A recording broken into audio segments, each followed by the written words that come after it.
આજે mega demolition કરવામાં આવી રહ્યું છે જંગલેશ્વર વિસ્તારમાં અને ખાસ કરીને પોલીસનો ચુસ્ત બંદોબસ્ત પણ આ વિસ્તારમાં ગોઠવી દેવામાં આવ્યો છે। કોઈ પણ પ્રકારની અનિચ્છનીય ઘટના ન થાય તેને લઈને પોલીસ પણ સતર્ક છે।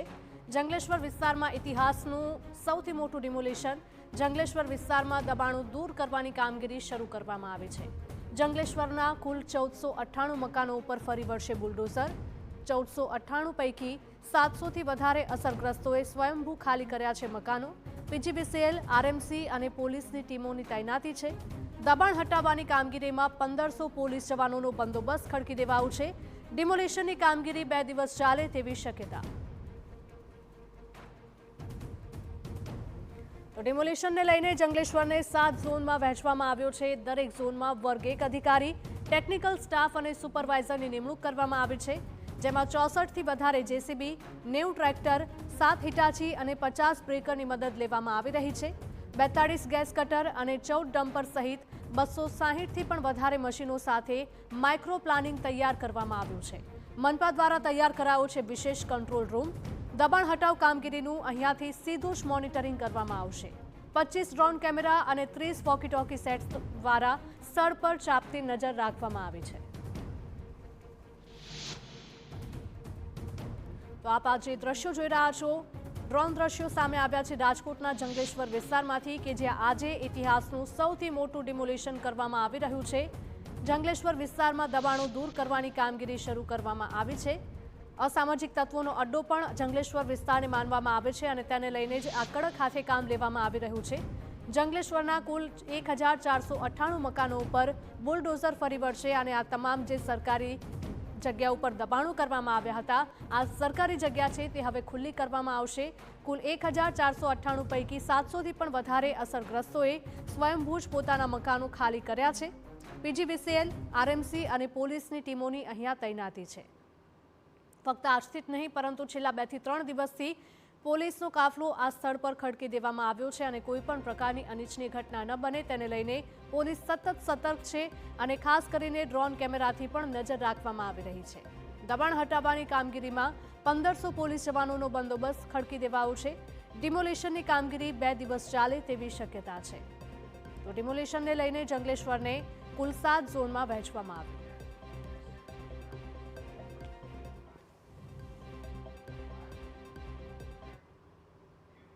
તો આજ મુદ્દે અમારા સંવાદદાતા મોહિત ભટ્ટ લાઈવ જોડાયા છે રાજકોટના જંગલેશ્વર વિસ્તારમાંથી। જણાવશો મોહિત, કયા પ્રકારનો માહોલ જોવા મળી રહ્યો છે અને સવારે કેટલા વાગ્યાથી આ કામગીરી શરૂ કરવામાં આવી છે?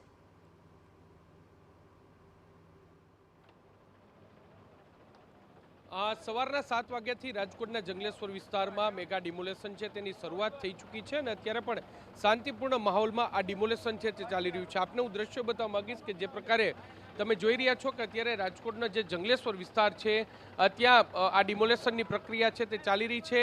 અંદાજિત જે 1498 જેટલા મકાનો છે તેના પર ડિમોલેશન છે તે થવાનું છે। કોઈ અનિચ્છનીય બનાવ ન બને તે માટે પોલીસનો મોટો કાફલો છે તે પણ તૈનાત છે તે કરી દેવામાં આવ્યો છે।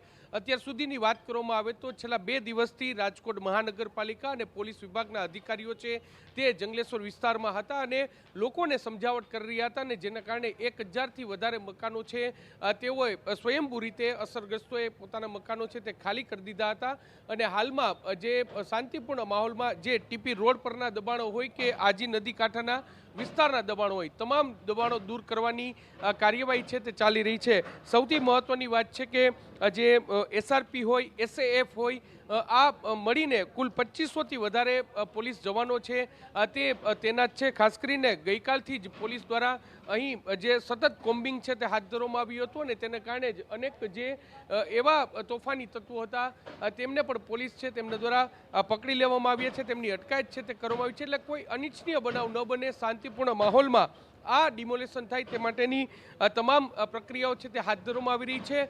પોલીસ કમિશનર જે બ્રિજેશ ઝા છે તેમના દ્વારા પણ આ સ્થિતિની સમીક્ષા છે તે કરવામાં આવી છે ને આ વિસ્તારમાં તેમના દ્વારા પણ જે કોમ્બિંગ છે તે હાથ ધરવામાં આવ્યું છે।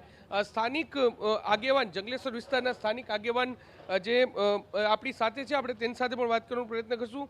શું કહેશો, શાંતિપૂર્ણ માહોલમાં ડિમોલેશન છે જે ચાલી રહ્યું છે, તંત્રને પણ સહકાર લોકો આપી રહ્યા છે? પહેલી વાત તો એ કરી દઉં તમને કે આજનો જે આ ડિમોલેશનનો દિવસ સવારથી ચાલુ છે ડિમોલેશન ખરેખર અહીંના સ્થાનિક આગેવાનો અને સ્થાનિક લોકો માટે તો ખૂબ જ ખરાબ પરિસ્થિતિનો માહોલ છે. પણ સ્થાનિક આગેવાનોની સમજાવટથી અને તંત્રની અપીલથી છેલ્લા 2 દિવસની અંદર 900થી 1000 લોકો જે વસાહત ધરાવતા હતા એ લોકો પોતે જ સ્વૈચ્છિક ડિમોલેશન કરી અને ડિમોલેશનના ભાગરૂપે જે કાંઈ એમની કામગીરી આવતી હતી એ કરી દીધેલી છે. સ્થાનિક લોકોનો સપોર્ટ છે, તંત્ર એની કામગીરી કરી રહી છે. આ સમગ્ર મામલે આપે જે કાનૂની લડત પણ ચલાવી છે, આને લઈને શું કહેશો? કાનૂની લડતમાં આગામી 27 તારીખનું હિયરિંગ છે અને એ 27 તારીખે કોર્ટ જે કાંઈ નિર્ણય આપશે એ અમને માન્ય રહેશે. કેમ કે અમારા વિસ્તારની અંદર જો રાજકોટ શહેરનું સૌથી મોટું ડિમોલેશન આ હોય અને એની અંદર અમારો વિસ્તાર આટલી બધી અગ્રિમતા દાખવી અને સ્વૈચ્છિક રીતે આવડું મોટું ડિમોલેશન પોતાના હાથેથી કરતા હોય, જે મકાન એ લોકોએ બનાવવા માટે, રહેવા માટે અને એક પેઢીએ ભોગ આપ્યો હોય, એ મકાન આજે ખાલી કરીને જવાનો વારો છે અને એ મકાન એના હાથેથી તોડવું છે, તો તમે પણ સમજી શકો કે કેવી પરિસ્થિતિ સર્જાય. વૈકલ્પિક વ્યવસ્થાની માંગ તો અમારી ત્યારે પણ કોર્ટમાં વૈકલ્પિક વ્યવસ્થાની હતી, હાલમાં પણ રિહેબિલિટેશન માટે વૈકલ્પિક વ્યવસ્થાની જ છે.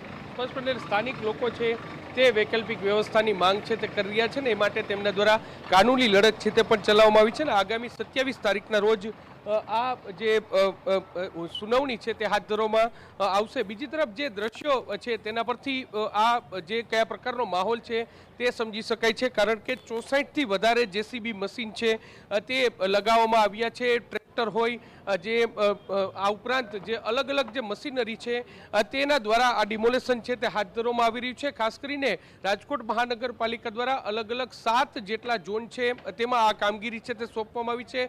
દરેક ઝોનમાં એક જે ક્લાસ 1 ઓફિસર છે તેમની નિમણૂક છે તે કરવામાં આવી છે, જેના થકી આખી જે ડિમોલેશન છે તેનું સુપરવિઝન છે તે થઈ શકે. 2 અલગ અલગ તબક્કામાં આ ડિમોલેશન તે ચાલી રહ્યું છે. આ તમે જે દ્રશ્ય જોઈ રહ્યા છો તે જે જંગલેશ્વર મેઇન રોડ પરનું જે ટીપી રોડ પરનું ડિમોલેશન છે તે થઈ રહ્યું છે, જેમાં કેટલાક કોમર્શિયલ બાંધકામો છે તે પણ આવી રહ્યા છે અને સાથે સાથે કેટલાક મકાનો છે તે પણ આવી રહ્યા છે. બીજી તરફ જે આજી નદીના કાંઠા વિસ્તારનું પણ ડિમોલેશન છે તે થઈ રહ્યું છે ને જે આજી નદીના કાંઠા વિસ્તારમાં કેટલાક જે મકાનો આવેલા છે તેનું ડિમોલેશન છે તે અત્યારે કરવામાં આવી રહ્યું છે. જે આ સવારના 7 વાગ્યાથી ફૂલપ્રૂફ પ્લાન સાથે, ફૂલપ્રૂફ આયોજન સાથે આ ડિમોલેશનની પ્રક્રિયા છે તે હાથ ધરવામાં આવી રહી છે ને આ પ્રક્રિયા છે એટલે ડિમોલેશનની કામગીરી છે તે 2 દિવસ સુધી ચાલે તેવી પણ પૂરી શક્યતા છે, કારણ કે 1400થી વધારે બાંધકામો છે જે અસરગ્રસ્તો છે તેમને મકાન ખાલી કરી દીધા છે, પરંતુ આ જે મકાનો છે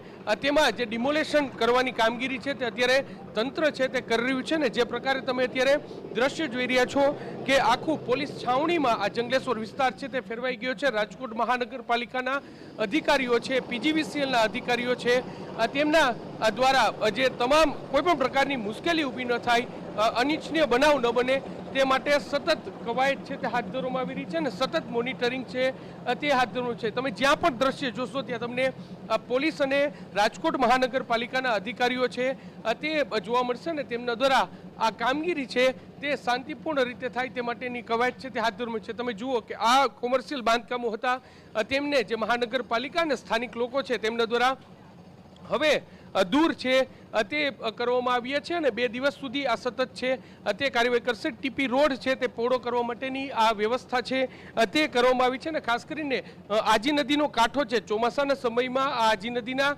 કાંઠા વિસ્તારમાં વરસાદી પાણી ભરાવાની સમસ્યા છે તે ભારે જોવા મળતી હતી અને તેને કારણે અવારનવાર મુશ્કેલીનો પણ સામનો છે તે સ્થાનિક લોકો દ્વારા કરવો પડ્યો હતો, જેને લઈને જ આ જે કાર્યવાહી છે તે કરવામાં આવી છે. આ પોલીસ ફોર્સ છે તે પણ તૈનાત કરવામાં આવી છે, સાથે સાથે જે ફાયર બ્રિગેડના જવાનો છે તે પણ તૈનાત છે તે રાખવામાં આવ્યા છે. રાજકોટના ઇતિહાસનું આ સૌથી મોટું ડિમોલેશન છે તે માનવામાં આવી રહ્યું છે. આ જે રાજકોટ મહાનગરપાલિકાના ડિમોલેશનની સાથે સાથે આપને હું એ પણ જણાવી દઉં કે રાજકોટ વહીવટી તંત્ર છે તેમના દ્વારા પણ જે થોડા દિવસ પહેલા ડિમોલેશન માટેની નોટિસ આપવામાં આવી હતી અને તેમાં પણ 1500 જેટલા મકાન હતા, પરંતુ જે સ્થાનિક લોકો છે તેમને હાઈકોર્ટમાં આ સમગ્ર મામલે રીટ દાખલ કરી હતી અને હાઈકોર્ટે આ સમગ્ર ડિમોલેશનની કાર્યવાહીને 3 મહિનાનો સ્ટે આપ્યો.